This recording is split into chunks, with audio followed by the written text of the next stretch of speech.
And we're live. Are we on Facebook? No, not live, but oh snap! we just started recording. It's weird. We're on. We're officially on. Normally I have no fear of going live. This time I was like, I don't know. Yeah, no. Probably not a good time for it. Probably not a good time for it. Well, the part of me is like, kind of. Tempted. Why the hell not? Because once you say it, you can't take it back. I mean, there's no taking it back regardless. It's true. When it comes right down to it, I mean... So, welcome guys, to the show. This is going to be one of the most sombering episodes ever for us. For sure. So I'll just come out and straight up say it. I got a phone call today from my mom, crying hysterically, to tell me that our little brother was murdered.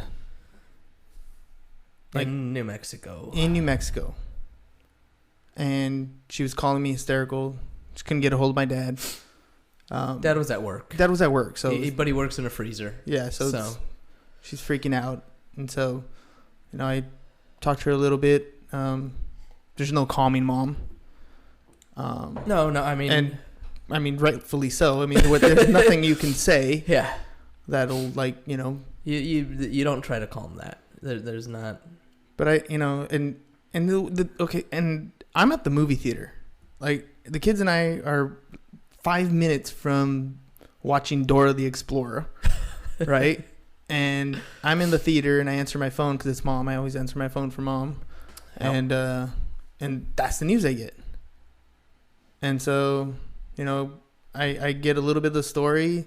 Mom's in LA, by the way. So police officer comes to the house and asks her if she, knows of Daniel Sias, and he was a victim of a murder. And of course, mom flips. And luckily, we have a lot of family out there, so she's got that support. So then, I guess my kids kind of get to hear it at the same time I'm getting to hear it. Now we're sitting there at Dora the Explorer, and it's kind of a processing.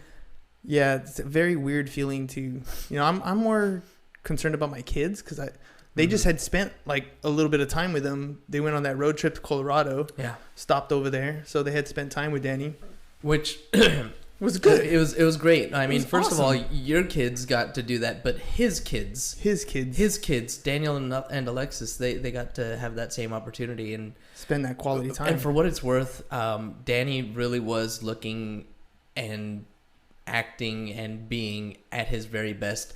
When they went out there and spent time with him, they took pictures and he was smiling. It's something you don't do. Danny doesn't do. For the first time in I don't know how long.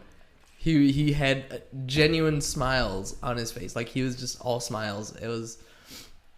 and I did get a chance to talk to him, at one point during that time, and he just sounded really good and really seemed like he was cleaning up his act and, making a positive change. Yeah, I mean, maybe he was, maybe he wasn't, but, this is one of those weird things for me. Like, there's, I've had people call and, to be there for me, like to be there for mom, be there for you, be there for me, like in a supportive fashion. But it's almost like this is the second time, by the way, that this has happened to me. Right. The very first time I was asleep, it might have been like 2 a.m, and somebody randomly knocks on my window and tells me, on my window at where I was living before, and says that Danny had gotten shot and he's dead. And I was like, okay. And they're like, well, you need to figure it out and leave. So, that was one of those weird things where how do you process that? I mean, I remember I was living there in that house with you, and you came and woke me up, and we were looking around the hospitals for anybody who might have got shot in the head last night. But a little while later, maybe the next day or whatever. The next morning, he shows up, and hey guys, sorry about my girlfriend or whatever. Yeah, and what do you mean sorry? Yeah, that was like what do you mean sorry? I had the whole night to process. Like, in my mind, I'm thinking, I'm not going to call mom because I don't know for sure yet. Somebody came and knocked on my window. I don't know anything. Yeah. We would get up and go run every day, remember? Yeah. And so we got up and we ran and we made our way to the hospitals, local hospitals, and like checking in, making phone calls, and nothing. No answer, no nothing. We had an idea of where he was the night before. We ran by that area. No nothing around there. And but I remember thinking like I'm going to have to tell mom at some point if I don't find out, or if we do find out, I'm going to have to be the one to tell mom. Yeah. And to me, that's like the worst position. Like, it sucks and I feel bad. But I feel more so for mom, because mom has one of those hearts that like she might be mad at him, not like what he did, but it's that unconditional love. You know what I mean? For sure. I mean, for me, it's his kids. The kids are going to be something else. Yeah. And here's my hope in the whole thing. Like, I understand that this is a murder, right? I understand that there's a culprit at play here. Danny officially right? was a victim. Officially was a victim. But you guys got to understand, like, this is something that it was almost long coming. If you know us, we've always talked about the way Danny had a rougher upbringing. Can I pause you really quick? Yeah. When Dad called me, you want to know what he said? Huh. He's dodged a bullet once before, but guess this time it got him. That's and you know, it's weird because I know from some perspective, people are gonna look at it like, damn, you guys are cold. But on the other, I'm not trying to be cold. I'm not trying to be cold. If anybody knows anything about me, man, I'm fucking feeling it right now. Like, you know, cheers. And look, there's a lot of people living a hard life, and this is one of those reasons why it's so deep and so ingrained in me about putting out positive things. Because I've sat, and you know, there was times when I would sit down and talk to Danny, and he would tell me things like, you don't want to know the stuff I've done. I don't deserve to be on this planet. I've done so many bad things to so many bad people. And he would never tell me details. Mm-hmm. But, you know, like, it was progressive. It didn't always start out that way. When we were kids, he was a kid too. Yeah. You know what I mean?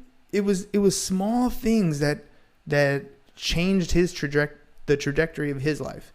And he kept making, you know, decision after decision after decision that was in the wrong direction. And to me, this is one of those situations where I know there are lots of people that he grew up with that are really close to him, that are probably closer to him than we were after we were adults. Yeah. Because he spent the most time with them. And honestly, just sitting, you know, I went over to tell his kids and their mother. And when I left, there was a whole bunch of her family there, a whole bunch of their family there, and they were sharing stories about Danny that you didn't even know. No, I didn't. They weren't part of your existence. They weren't part of your life. No, because we led completely different lives. So different. And you know, if there's one thing that Danny did have was, if he loved you, he loved you. That's a fact. I mean, Danny wasn't very complicated when it comes to if basically anything. If Danny's down for you, Danny's down for you. Yeah. He will. He's the ride or die guy. He is. He's the ride or die guy. But hands down. My biggest concern is that because the way he went down, it's gonna perpetuate more. Like, people are going to try to retaliate or go after or make amends, eye for an eye type thing. And I'm hoping, like, if we do end up posting this and you do listen to this story and you are one of Danny's homies, that for us, let it go. Like, make this the time that you stop, that the cycle doesn't continue. It's more than just let it go. It's more than just let it go. It's recognize the pattern and stop the pattern. Stop the pattern. Stop the pattern for yourselves. Stop the pattern for your kids. Stop the pattern for the generations to follow. Stop the pattern. Don't. That's my biggest fear, dude. My biggest fear is that his kids follow in those steps. Yeah. Like, that they end up in the same life. Yeah. That they carry that same anger and that same hate. You know what? Like, it's scary. It's terrifying to think of that. But I look at them and I'm like, nah, man, not these two. No. Not these two. They're smarter than that. They're smarter than that. They have more love. They got more support. Yeah. They can reach out to anybody on either side of the families. Like, don't carry that with you. I like the fact that they got together and we're remembering memories. Yeah. Appreciate life. Understand that it's fleeting, that at any moment it could be over. And that's what makes every single day that much more beautiful. Every single moment that much more valuable. So, I don't know, like, it's kind of hard to process. It's kind of hard to think that somebody's not going to be there anymore. Yeah. But it's almost surreal in the sense that he hasn't been around in quite some time. No, he hasn't. The last time you saw him was around Christmas time, no? Yeah. Last year? Last year. I don't think I even saw him. I might have seen him then. Maybe for a little bit. So I remember sitting out on your porch with him for a little bit. Mm-hmm. He was waiting for a ride. Just chit-chatting, shooting the shit.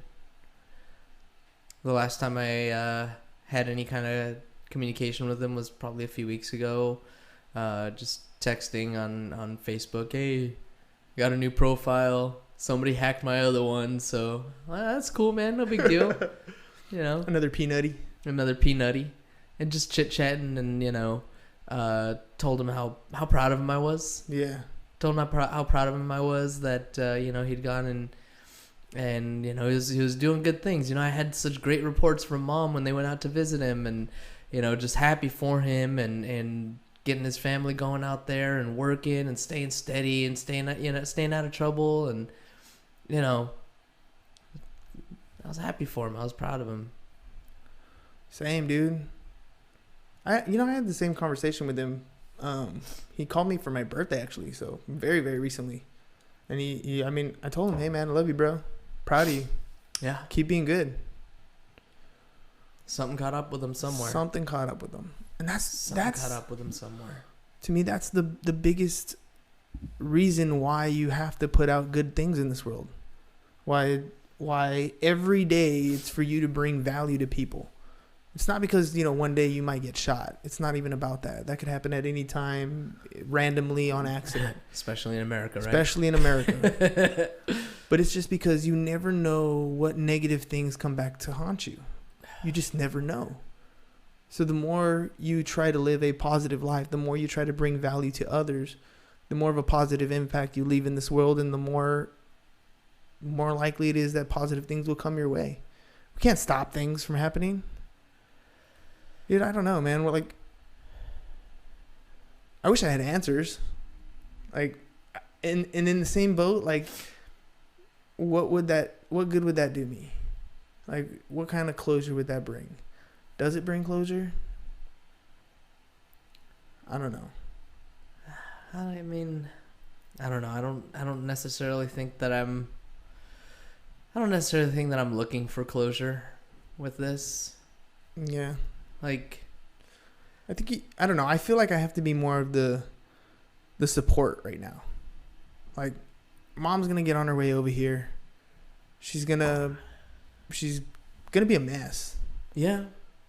And I don't know what we're gonna do. Is that a knock? I think so. Come in. What up, Michael? What's up, bro? Hey, man, hop on a mic. Yeah, you want to hop on a mic? Hop on a mic. We got a family showing up because, obviously we're all going to be here supporting each other. So, put on those headphones right there. And say hi to the camera here. First time on the show. Yeah. Not a very Happy show. I was supposed to be the first one. You're supposed to be the first guest. guest. Yeah, he literally was. Yeah. Right, This you is can this is our adjust this cousin for the- Michael Oh, Gonzalez. Cool. Welcome to the show. Thank you. Yeah, we're just talking about sitting here Danny. talking about Yeah. Danny, sharing memories. Yep. This is our little therapy session right here. That's cool. That's good. It's not too bad, huh? Yeah. Needed. Crazy, huh? Yeah. Yeah, it is crazy. How'd you find out? My brother called me this morning. Oh yeah. Actually, yeah. He wanted to let me know before I found out. So. Before it got posted on Facebook. Yeah. Yeah. My mom beat us all to. You know what? I was gonna let mom do it anyway. Yeah. I wasn't. Once gonna be mom the one. posted, it's okay. I wasn't gonna be the one. Yeah, I'll let mom do it. I think it's kind of her right. So. Yeah, I think so. That's cool. Yeah. Are there rules to this though? Like, put it this way: like when I see somebody post like an RIP or something like that, I always want to know why. Like, what happened? I personally want to know what happened. Was it sickness? Was it an accident? Like, I don't know. Well, sometimes they'll post it. You know, sometimes they don't. Like, I don't know. I think it's like there's like rules, unspoken rules to this type of thing. Like, I don't know. Like, am I supposed to not say the details? Like respectful rules? Yeah, or like who's in charge of it? Is it mom's game? Is it the kids' game? Like, I think it all depends, know how dude. it works. Like, it all depends on. I think it depends on family, right? Like, if you were to die, I wouldn't say shit. I wait for Rosa to say something. Fair. Right? Now, whether it's Rosa or mom, honestly, mom's awesome. She's probably just going to defer to Rosa. Yeah. That's what I think. So it'll probably probably just be Rosa's gig, man. That's, it all depends, you know? Hey, open that window. It's getting warm in here. It's getting warm. Yeah, it is No, good. I think it all depends. It all depends. Yeah. On the situation, I guess. Yeah, I don't know. I don't know. It's kind of one of those weird things. Like I haven't really been like on social post anything because I kind of don't want to see anything. On the one sense, but then on the other sense, I'm like, maybe I should be the one actually saying something. Should I be like quarterback this thing and like I don't know. As far as that, I don't think there's any rules to that. No, you just kind of go with what your gut feeling kind of tells you to do. Honestly, my gut feeling is I don't want to do any of it. I'm like and that's fine. I'm almost hermity kind of. Yep. Like, let me just rock up real quick and brace myself for rock up, huh? Yeah, I like that. Rock up real quick and brace myself to be there for like mom and Peanut and Alexis and like the kids and everybody else who needs it. Yeah, and that's okay. That's okay. So that's my reflex. What was really interesting. We talk a lot, you and I, about how I'm the emotional one, you're the logical one. You're not gonna be the one to share your feelings so much or whatever. And your kids. Which one's the emotional one? Liam. Right? For Hands sure. down, yeah. So I show up here, right? And, give Rosa a hug and give Nana a hug and everything. And Mila comes in the door and she's got tears in her eyes and she gives me a big hug. And I'm like, hey, how are you? Whatever. And I'm like, where's your brother? He's in his room. Okay, so I go over and check on him. He's got his headphones on. He's about to jump on the computer. He's like, and I'm like, what's up, dude? He's like, sup? Just give him a little pound. All right. I'm glad he's dealing with it that way. But you know what though? Like that was a trip, dude. That was a trip. So we were at the theater, right? And like we're sitting there. I was telling James that like my mom called me like 5 minutes before the movie started. That's when I figured that's when you found out. And she's I'm on the phone and she's crying hysterically, and so the kids kind of hear what's up. And so I tell them right before the movie's about to start, they find out. And so they have tears in their eyes as they're watching. But I was telling James that like through the middle of the movie, by that time they kind of got into the movie and they were a little happier, right? But Liam kept like, he would look at me in the movie theater and then he'd reach over and he'd give me a kiss. Like he did that like 10 times. Aww. Like he's like appreciating it. You know what I mean? Yeah. So, I'm glad he hopped on something and is distracting himself a little bit. Like, that's cool. I don't know, man. Everybody's going to grieve in their own way. I think, and every way is okay. When's the last time you saw Danny? Me? Yeah. It's been a while, dude. When was the last time? Since he left to New Mexico, probably. Yeah, before that? Yeah, before that. What was it? What'd you guys do? What didn't we do? What can you talk about that you did? I wasn't like that with Danny. Wait, you know what? I always hold try up. to talk him out of it. A lot of things, Hold up, you know though. what I mean? So, One thing that I do know is that you and Danny share a cousin's tattoo. yeah, we do. Can you show us? Yeah, Show the camera right here. All right, here you go, Cali. You Sick, guys dude. got that together? Yeah, we did. Same exact pattern, same exact tattoo, same exact colors. Yeah. Same spot too and everything? No, he got it right here Oh, all right. on his hand right here, whatever. Yeah. So. That's crazy. I Yeah, didn't know pretty that. cool. Yeah, dude, they got tattoos together. Yeah. Yeah. What about you? Dude. You have one with your bro? No, No? just with Danny. See? That's crazy. That's dude. sick, right? Yeah. That's sick. Actually, So- with nobody else. It's just Danny. Yeah. Tell Danny. us about your relationship with Danny. Man, that's a tough one, dude. Dude, you know what? It's funny because you talk to different people and like I had a relationship with Danny from like when he came into our life to probably like 18. Yeah. And then a little bit after that because he lived with us at Pedigo for a while, right? Yeah, I mean, it's been off and on. But I mean where we saw him regularly and we hung out and you know like we were all there. Tell us about getting the tattoo. Tell us about That that. kind of day. ended for us for everybody once he became an adult, pretty much. Yeah, made his right? own choices. Yeah, so Yeah. that was my relationship with him. Was a loving relationship, but I was harsh on him too a couple times. Because Yeah. I know you I want to was, get him to because- change. Yeah, because I wanted him to change for us, not just look at the small picture for himself. You know what I mean? Mhm. So like, Yeah. he's hurting us in the end. You know what I mean? You know what? You know it's funny that like emotion. Like I share that emotion. I'm like, yeah. dude, like I'm almost upset because you're making mom upset.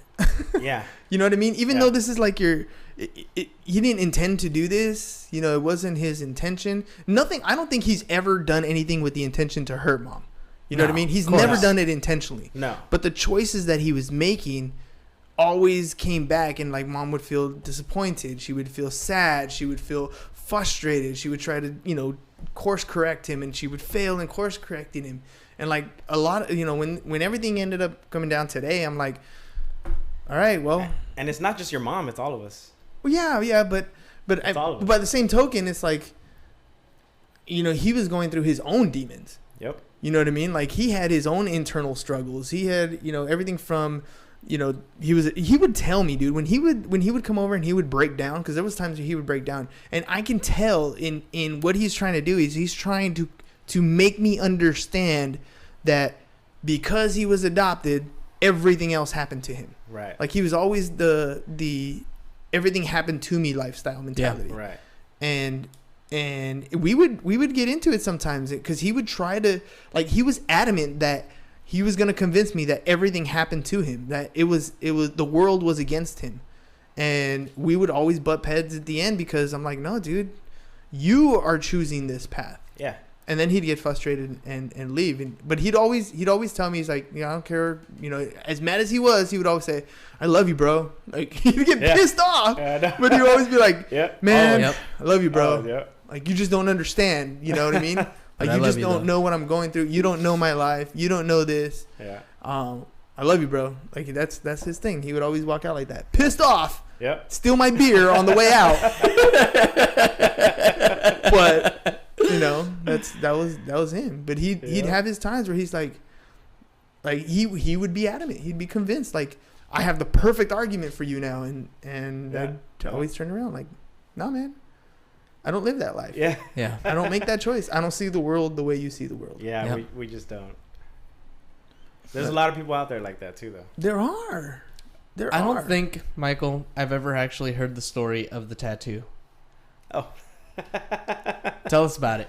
You know what? It was a time. I think Danny was trying to do good at the time.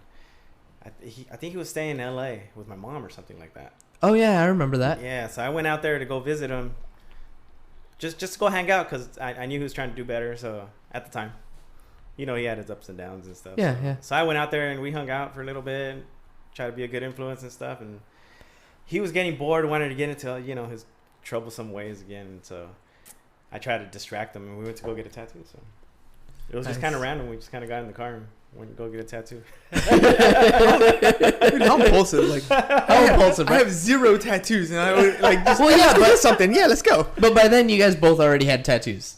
Yeah, I had a lot less than I have now. A lot less. Yeah. So this was one of my first ones, probably. Yeah. But Yeah. That's sick, dude. That's crazy. That's cool. That's nuts. Oh man! All right, I guess that's the one I'm gonna get. If I'm gonna get a tattoo in honor of Danny, You're gonna get a bud leaf and Cali. No, just Cali. Just that's Cali? a palm tree. Yeah, that's a palm tree. Oh, okay, that's a palm tree. Come on, man. I didn't know. Come on, man. I don't do that stuff. I didn't know what it was. It looked like it. I was thinking Danny. That's Danny for sure. Right? Danny for sure. It would be. It would be. You get Cali. That's so funny. I get a Cali tattoo. Why not? Mama love it. You want to know something funny? Actually, when I was coming home from the theater, I was thinking, I was like, damn, what would Danny, like, how would I commemorate? Oh, I'd get a tattoo. I don't want a tattoo. I was thinking, though, right? I was thinking, dude, I should get a tattoo. No, I'm not going to get a tattoo. I don't even want a tattoo. I was pretty much thinking the same thing, dude. I was pretty much thinking the same thing. It's not happening. I was like, damn, what would I get? Like lips on my butt cheeks. So the world could kiss my ass. Oh, man. Oh, man. Oh, shit. Fucking Danny. That's crazy. Dude, Let's talk about some childhood stuff. It's some childhood stuff? Yeah, let's talk about some childhood memories. What do you remember about Danny? Oh, I'll tell you. I'll start with this one. Going down to TJ to Theo James's house and getting on that ATV, right? And the goddamn thing was leaking gas, and he was sitting in the front with the tank. I do remember that one. I do remember that one. That was funny, dude. I do remember that. Don't get hot gasoline on your balls. Do not get hot gasoline on your balls. Oh my goodness. That was funny. Oh, man. Oh, I do remember what else that. do you guys remember? That was funny, man. I remember convincing you guys to go to the beach when we were supposed to go to intercession. Oh yeah. Got our butts whooped that day. Yup. Danny just followed along. He's like, all right, if you're gonna go, I'm going. Yeah, you're my big brothers. I'll follow you guys. Yeah. I remember getting him out of his fear for roller coasters. Oh, Magic Mountain days? Yeah. Tell us about that, Magic Mountain. I remember he used to be so scared of those rides, man. Me, man. But you know what? Oh, how about the jalapeno story? Remember, I was just telling the jalapeno story the other day. Telling the jalapeno story. You remember that one? No, he took the bite out. It was the 5 of us that were hanging out, and he took that big bite out of the jalapeno. He's like, "It's not hot. It's not hot. It's not hot." But he was always the one, though. Man. He's always adding hot sauce. Always adding jalapenos. Oh my god. Soups, right? Nah, it's cool. You got sopas? You got sopas? Dude, that guy is made of freaking top ramen, dude. Basically, yeah. That's it. Like, it wasn't even top ramen. By the time he was done with it, it was like gourmet. Like, it wasn't even top ramen anymore. Right? Like, he knew how to doctor it up. You were like, oh, this isn't. He's got chives at home, right? Cut up the chives. Yeah, full on chef. Like, there's a full with a cup of noodles. Yeah, there's a full on preparation. Yeah, that's great. So he like takes out with the main courses, like all this preparation for these papa soup. Oh, Yeah, man, Man, that's funny. he would. That's all he would eat. Like, that's all he would eat. pretty much, yeah. Top ramen. As long as he had that, he was fine. I mean, for me, it's cereal, so, basically the same. Hey, I don't know how you guys do it. Yeah, I don't know. That was it. That's all he needed. What else did Danny do? It was crazy. Crazy. I remember Danny and Jeremy crashed your car. Oh, shit. I don't know why you're laughing. You bought the thing afterwards. I know, man. Jeremy crashed every damn car, man. Oh, man. Jeremy, me. I was just as bad. I've never. You know owned a that red car didn't hatchback that's in crash. the garage right now? I mean, I crashed one just like it. Yep. I was the one who crashed that one. Oh, man. Oh, goodness. That's funny, dude. They went out to TJ partying. I remember one time I came home and it was like, I don't know, I was at work or something. I came home, it was like 9, 10 o'clock. And Danny's like sneaking this girl into his window. He's like, shh, bro. He gives me that look like, yeah. You know what I mean? Like this guy. Oh, I still amazes me the kind of girls that he was able to pull though. Oh, dude. Yeah, that's Like, true. He pulled some lookers, man. He pulled some lookers. Like I was always surprised. Like, damn, all right, Danny, get it. I mean, that's trouble. Like, all written all over it. But hey, get it. Whatever makes you happy, dude. Whatever makes you happy. Go for it. Oh my man, that's goodness. funny, dude. You know, there's something to say. We're over here talking about him, you know, and like he's gone, right? Like he's not physically here with us anymore. Like that's it. That's the end of his life. That's the end of his time on this planet. But like he's been gone out of our lives for quite some time. Yeah.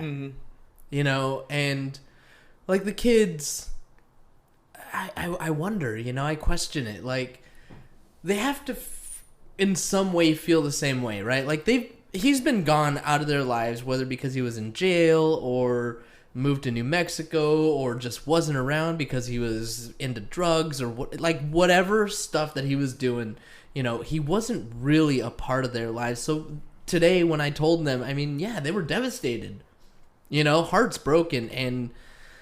But like, does their life really change?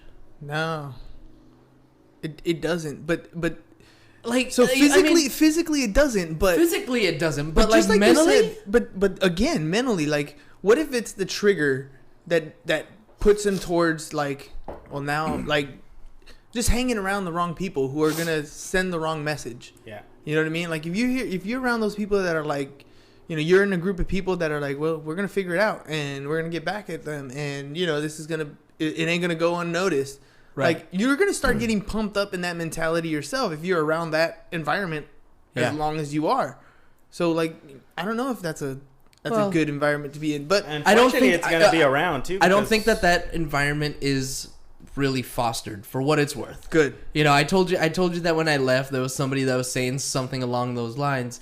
But Anna, their mom, it was like, oh, come on, no, like, and she's been for the most part, dude, like, she's super rock solid. Yeah, dude, she is fucking solid. She's had times where, you know, she breaks down, but dude, who wouldn't? You got 2 kids trying to raise them on your own, like, that's tough. You know what I mean? And through it all, she was like very adamant that I'm doing this by myself, and she would ask for help very rarely. Yeah, very rarely. And we were always there, like, hey, you need anything, we're here for you. But she's like, no, I got this. I'm putting a roof over my kids' heads. I'm making sure that there's food in their belly. I'm making sure they're taken care of. You know, I'm gonna do whatever I need to make sure it happens. So she's been a rock, dude, for sure. And I know, you know, all the effort she's put into those kids. Like she wants the best for them. Yep. She wants to see what's good for them. I just hope that mentally something in their head doesn't click in the wrong direction. Hopefully something clicks in the positive direction. Like, this is exactly when I have kids, I'm gonna be there. You know what I mean? Yeah. Like when you know, I'm gonna see how hard my mom worked. I'm gonna do better than my mom to help my mom. Yep. You know what I mean? Like that's what I'm hoping goes through their head. That, you know, that is the positive light that I see out of this. I saw a lot of rage, you know, and like Danielito, like he was on the floor, you know, on his knees, and I see his muscles flexing, and he's just, you know, clenching his fists. He's fucking pissed, right? Mm-hmm. And like I let him have that for a little while, and I go over and I sit next to him, you know, put my hand around the back of his head, and I'm like, I see it, dude. I see the rage. I feel you. Like, it's okay to have that anger. It's okay. Just point in the right direction. Just point it in the right direction. Like, don't use the anger to fuel this vengeance. I gotta find who did it and fucking, you know, like, kill him, whatever. Like, and you know what? That wasn't even where his head was anyway, because when that kind of conversation was going on, he looked at me, he's like, he did that face. He's like, good. I was like, good. That's good. So like, use that as fuel. Like, become a cop or something. You know, like do something that's going to help people. He has a story. He does, dude. Dude, those kids have a story. Yeah. And we live in the age where the stories mean something. The Yeah. stories are what's going to inspire you to keep going, but inspire others to change where they're at in life, to help them. You know, there's other kids that are going through some similar type situations, rough times at home, going through the poverty limit, getting things, thrown their way that might not have, they don't have a choice. It's the cards they were dealt. But he has a story, and if he can rise up above it and share that story and help people get through those times, like, how did you get through it? What was it that helped you get from point A to point B? How did you wake up the next morning and just keep going? You know what I mean? Everybody has a story to share, and those stories are the fuel that he's going to need to keep going. Yeah. One thing for sure, man. I didn't expect to be the one to tell them. No, I actually thought I was going to be the one to tell him. I prepared myself the first time. You did. You were in the movie. I was like, dude, don't worry about it. Enjoy the movie. I'll take care of it out here. That's what I told you. Enjoy the movie. I'm like, okay, yeah. I don't know how I'm going to do I that. know, but right? whatever. I mean, what are you going to do? You know what I mean? Exactly. What are you going to do? I get it. There's nothing you can do at that point. There really isn't anything you can do, And I mean, yeah, you could leave the movie and like... But what's that going to solve? Exactly. I was like, don't worry about it. I got everything out here. So I went over and I told them, and I didn't expect to be the one to do it. But one thing that came from it, I want to be more involved in their life. Mm-hmm. I feel like I haven't been a good uncle, to be honest with you. I feel like I haven't been much around, I guess. I mean, shit, I was in the Navy for the first 8 years of their lives. Right? And then, like, I come back home. I've been home for almost 6 years now, and I haven't really been a part of their lives even for that. Like, oh, shit. Like, I mean, not to say that it's ever too late, to belittle or devalue the time that I've already missed, but, like, also, why not start now? Yeah, you can always change. Yeah. We talk about it in the business sense all the time, right? I mean, you look at people like Colonel Sanders. He didn't start making it until like he was in his 60s, right? Right. I mean, there's people that don't achieve the levels of whatever it is that they want to achieve until a certain time, until they're ready to. Like, until they're ready to make a change, until they're ready to decide to act, until they figure out what it is, the thing that makes them happy and do it. So what? When it is, if today's the day, then today's the day. That's the day you start. And I've been listening to this audiobook called Finding Your Why, and I wonder if this is going to play into it, because I've been giving thought to it anyway, mortality or why? No, my why. My why. I think I've actually read that book. Start with why. I read. So Start with Why was Simon Sinek's first book. Followed it up with Finding Your Why. I didn't look that much into it, right? And I should have started with Start with Why, knowing that was the first book. But now I'm starting with Finding Your Why, which is like the whole process of figuring yourself out. Figuring yourself out. Like, Start with Why gives you the reasons of why, I guess, or like how that's beneficial to you. But Finding Your Why is like a process. He's like, team up with a partner and this and this and that. Like, there's a whole system to it. So it's pretty cool. But part of it is it talks about doing such and such so that such and such, right? Like, that's your why statement, is what is it that you want to do, and discovering the reasons behind why you want to do it. And Danny has been on my mind. Danny's been on my mind. Listening to the book, he's been on my mind, and I've been thinking a lot about him because, and I've told him, and I've told you, and Michael, this might be the first time, that you actually hear it, but like, I've carried a lot of guilt in my life for the way that he ended up, because he was adopted, right? And it was the thing that I fucking threw in his face, dude.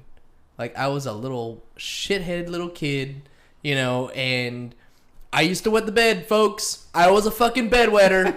All right? I wet my bed until, I don't know, 10, 12 years old, somewhere around there. And I had a temper when I was a kid. The other day, one of the guests came on and said which one of us was the hardest one to raise. And it was hands down me because I had crazy-ass temper. And Danny was really good at pushing my buttons. He knew how to push my buttons. Yeah, he did. And his red card was, yeah, well, you wet the bed. So my comeback was, yeah, well, you're fucking adopted. Yeah. Right? Like, that was...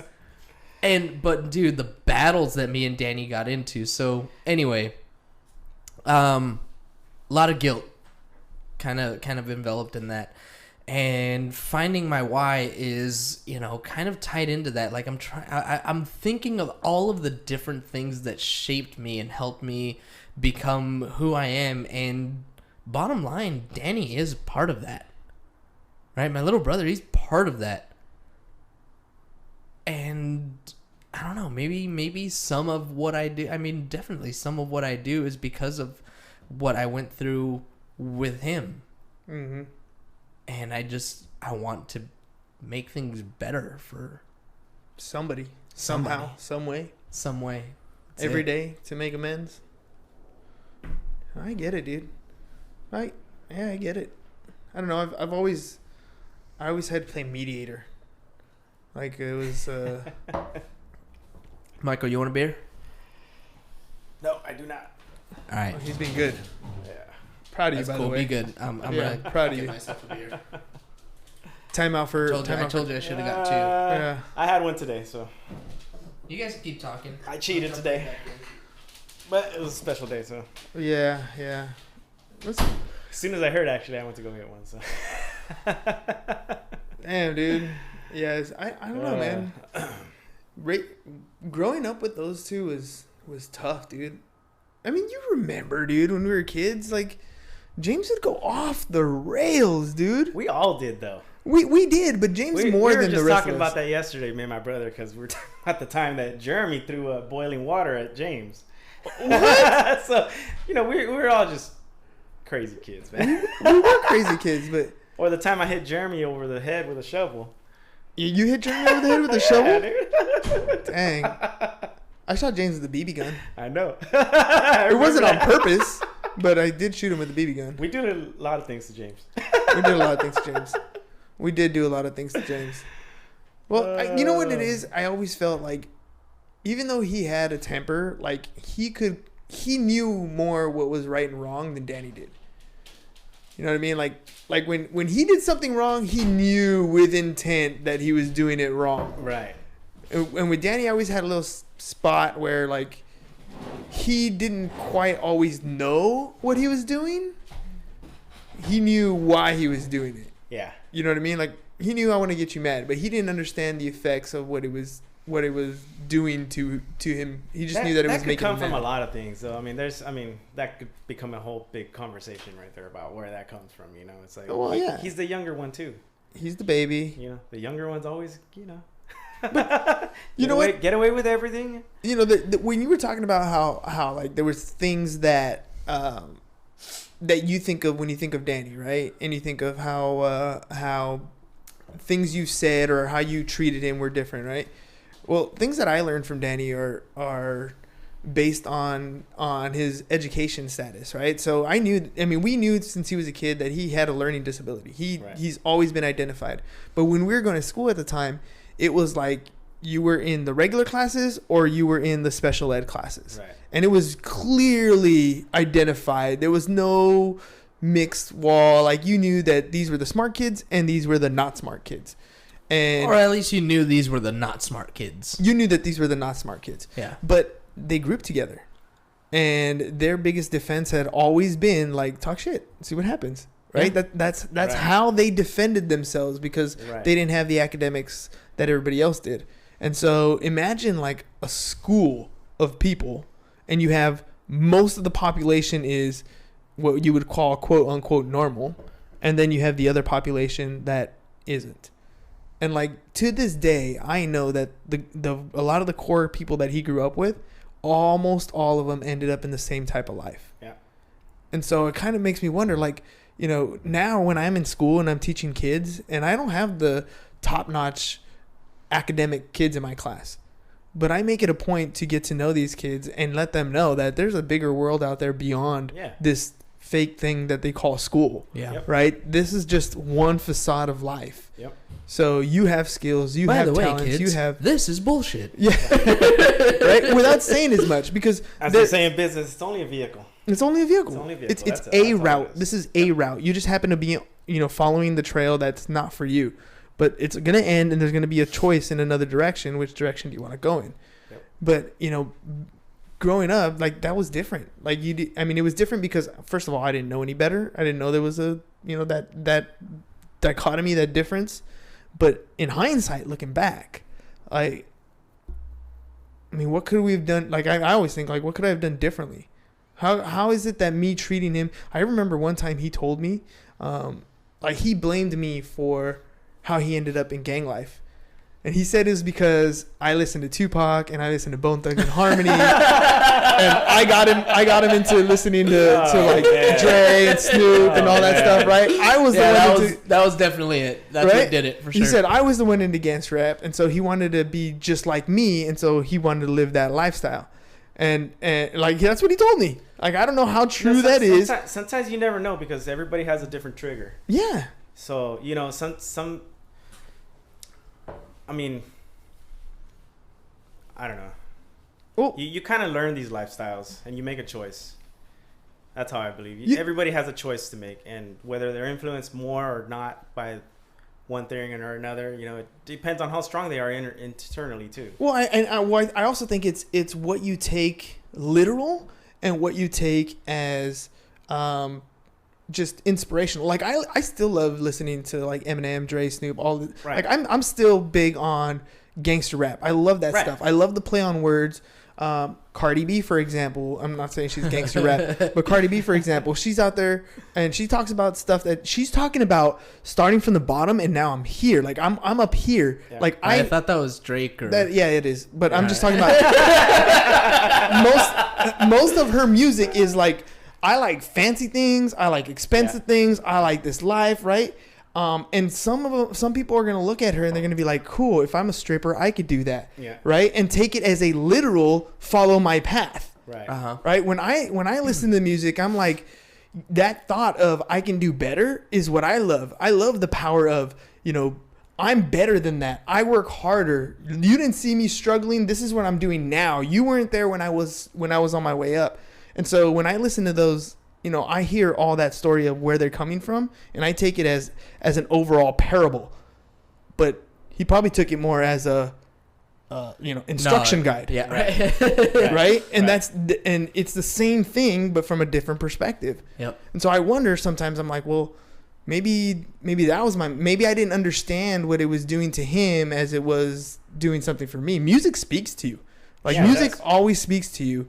It motivates you in a bunch of different ways, and that's how it does for me. For me, it's like running on a treadmill, and then you hear that song and you're winded, but then you get that second wind. Like, music will do that to me, but I know. But yeah, exactly. Country music, I think, is factual. Has the highest suicide rate, actually. Country music. Yeah. It affects your brain. It affects your mentality. It does. For sure. So, I don't know. So maybe, you know, he said it and I was like, dude, whatever, man. Like, at the time I was like, yeah, whatever. But I mean, maybe some of the things, you know, I look back now and like, he's telling me literally how he sees the world. Right. Because he didn't have that deep, complex mentality to really analyze things that are going on. He took the world for exactly what it was. He saw the world exactly how he is telling me. He didn't have the means to explain it in a bunch of different ways. He just, this is how I see it. And for me, I'm like, you know, I'm seeing the world and I'm thinking of perspective. I'm like, yeah, well, that just means this, or that just, you know, I like this little piece of it, but for him, it's like literal. Yeah, that is weird that you bring that up, because one of the last conversations I had with him, actually, we were talking about, it was funny because he was talking about living under a bridge or something like that, and his hard life, and he was telling me all this stuff, and I was telling him, dude, you're not like these people. Like, I don't understand why you're with these people and you're trying to pretend like you're all hardcore, but you're not. You're not like these people. Like, you have a home, you have family to come to. Like, you don't have to live under a bridge. You don't have to do all these things. It's like you have a home. And he never understood that. Like, he took that life literal. Like, yeah. Like, he went through it, but it's like you didn't go through it though. Yeah. You put yourself through those things. But he did go through it because he put himself through it. You know what I mean? Exactly. Like, he's literally like thug life tatted on his chest. What I'm trying to say is that there's other people that he hung out with that actually did have that life. Yeah. That didn't have a family to come back to, that did have to sleep under a bridge because they had no one to call, things like that. Those are real actual problems that these people go through. Mm-hmm. Danny, I don't think ever had that. No, he chose to live that. Yeah, he chose to live that way. But at any time and at any point, he could have just picked up the phone. Anybody was there. We'll give him a hard time. Yeah. We'd give him a hard time. Well, I mean, we give him a hard time and we would have expectations. Yeah. That was the thing about it. When one of the times that he came to stay with you or whatever, he ended up getting the cops over to your house. Yeah, house got raided. Yeah, I remember that. Your house got raided remember. because of his choices. Yep. Mm-hmm. And so, like, yeah, like, there's a place for you to crash, but when you bring the cops to my house, like, that's kind of, not cool, bro. And more so than that, like, it makes people feel like they're in danger, and you can't have that. You can't put your family through that. Right. Yeah. And the funny thing is, he was adamant that, like, I would never put my family in danger, because in his mind he wouldn't. Yeah. You know what I mean? Exactly. In his mind, the reason why he stayed under the bridge is because he knew that he was doing stuff he shouldn't be doing, and he was going to keep it over there and not bring it home. Yeah. But it was still a series of choices. Yeah. And I think what I was trying to say is that he had better choices than some of these people on the street. he had better options. Way better options. He had better options. Way better options. But it would have required him to change his life in certain ways that he was never ready to do. I wonder what type of stuff, what was it that kept him in the loop? Like, that kept him in the life? Was it drugs? What did he have like I'll give you an example. The other day I was at Walmart and I bumped into somebody I was walking in, they were walking out, and they're like, "Hey, Hernan, what's up, man?" And I was like, I recognize his face, but I didn't quite know who it was. And then he told me his name, and I was like, "Oh, dude, what's up?" Like I went to high school with him, right? I was like, "Hey, man, what are you up to these days?" And he was telling me, he's like, "Hey, man, like, truth, like, I'm homeless." And he's like, I joined the army, and then I got out of the army, and I wanted to go back in, but I got this tattoo right here, and they wouldn't let me back in. And he's all, and then, like, the meth, it found me, right? And, like, he's like, "I'm clean now. I've been clean for 4 months. I'm kind of staying on my dad's couch every now and again. I'm getting on my feet." But that was, like, life. And I'm thinking, like, this guy's my age, right? And has been through it. And somebody that you went to school with? Somebody that I went to school with, right? And so, that, like, the drug life has an effect on you. Like, when you have an addiction, dude, and the funny thing is, I was having this conversation with, I forgot who, but I was talking about addiction. I'm like, anything you find, if you have a goal in your life, there is something that you want to achieve, and and as you're going through your day, you're finding yourself in detours and other things. Those things are your addictions. You can call it Netflix, you can call it eating, you can call it anything that's distracting you from attaining what you want to have. I consider it an addiction. Now, is it one that's detrimental to your health? Maybe not, but there are some that are very detrimental to yourself. Some of them that are physically addicting, and some that are mentally addicting. Mm-hmm. You're just choosing to do that thing versus attain what it is that you want to attain. And I wonder with Danny if it was like that. I wonder if he wanted to live this good life, but always had that physical addiction to something that brought him back. I mean, he obviously definitely struggled with drugs. And I think that I could tell based on his demeanor? Social media posts. Oh, when he was on and when he was off? Demeanor. Yeah, when he was on, when he was off. You could tell. And recently I've been seeing some stuff that I was like, oh shit, he's heading in the wrong direction again. Yeah. Yeah. And yeah, I mean, I've been seeing it for the past couple of weeks, posting this and posting that, and these motherfuckers this, and I'm gonna get this motherfucker that, and like just it's like, okay, you're back in that, but up until now, it's always been back into that, and then you get out of that, and then you back into that, and back. Oh, this time it caught up. We all already knew that, though. That's what sucks, dude. What was hard was hearing both of his kids say, like, why him, right? Like Alexis, why him? Why couldn't it be anybody else? And Daniel, I never thought that I never saw this coming. I never expected this to happen. Yeah. But we kind of did. Well, I mean, it's their dad. It's their dad. Right. You know what I mean? So you don't But I didn't know what to say. That was I know. Well, I mean, think about it. You pretty much at their age, you see your parents as superheroes. Like, they're invincible. Yeah. They can do no wrong. Right? I mean, they might be a jerk. They might mess some stuff up. But in the end, they're your parents. Right? They'll piss you off, but they're still your superhero. So, what they're saying and what they're feeling might be different. Like, they see signs. They know what's going on. They just never expected it to for them, it's happening to them right now. It's happening to them. Yep. And so because they don't understand. And I don't know. I think they do understand. I think Alexis is way more emotional than Peanut. Peanut's definitely more logical. Yeah. But I mean, it's still your parent. Yep. Yeah. Like, regardless. Yep. It's a toughie, dude. Just like us, it's still our cousin or your brother. Yeah. Even after we expected it.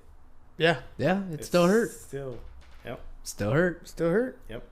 That's exactly what I told James when I called him. I was like, we all expected it, but never wanted to deal with it. Yeah. It happened. Yeah. You want to know what his exact words were? Well, finally happened. Finally happened. I was like, finally happened. What happened? Oh, that's not good. Yeah. Me and my brother had the same conversation on the phone too. Pretty much almost the same words. Yeah. Too. But that's sad, right? That is sad. That is sad because, like, we all in I don't know. Maybe it's a weird thing to say. I'll probably get slack for this later, but it's almost like, okay, it's over. There's a part of me that's like, I don't have to worry about this anymore. Like, we can move forward from this point. Right. Like, I know. I get what you're saying. You know what I mean? Yeah, so I get what you're saying. I feel like an asshole sometimes. No, when I think like that. But that's the truth. But I mean, that's true. There was always this. I don't know. It's a worry now. It never used to be a worry, but I've always had this worry that he's gonna show up at my door. You know what I mean? And I can't turn him away. He's my brother. Right. So it's going to cause a squabble with the wife because she doesn't really want that environment in the house. For sure. I don't really want that environment in the house either, but he's my brother. Mm-hmm. Like, I'm going to help him out. Right. Yep. And so, but that worry was always there. It was always part of, something in the back of my mind. Now it's like, I don't have to worry about that, but I'm going to miss my brother. Yeah. You know what I mean? But I don't have to worry about that he's sleeping under a bridge or that he's cold at night or no. Did he get stabbed last night? Yeah. It's sad. I get what you're saying. It's sad, like, to think of Danny and to think that his best options, because God damn it, he just couldn't turn his fucking life around, or at least not fully. Like, he was turning it around and everything was good. And then, the past few weeks, he'd been seeing that he started sliding back. So he couldn't just stay out of trouble. And it was one of those things where, like, there's two things. Either he's going to end up getting killed, and that's going to suck, or he's going to get a life sentence in jail. Right. Yeah, that was the other thing. And if you got a life sentence in jail, like, that does suck, but 3 hots in a cot. Yeah. Right? He's going to have food in his belly. He's going to have a place to live. Like, he's going to be alive. It's not going to be the greatest life, but He's gonna be alive. You always see those like Netflix series where, or you ever watch those I Am a Killer? Yeah. You watch those? Yeah. And they interview the person in prison. They tell their story, and then they go out and interview everybody who's known that person. Yeah. Right? And the people who've known that person, they always talk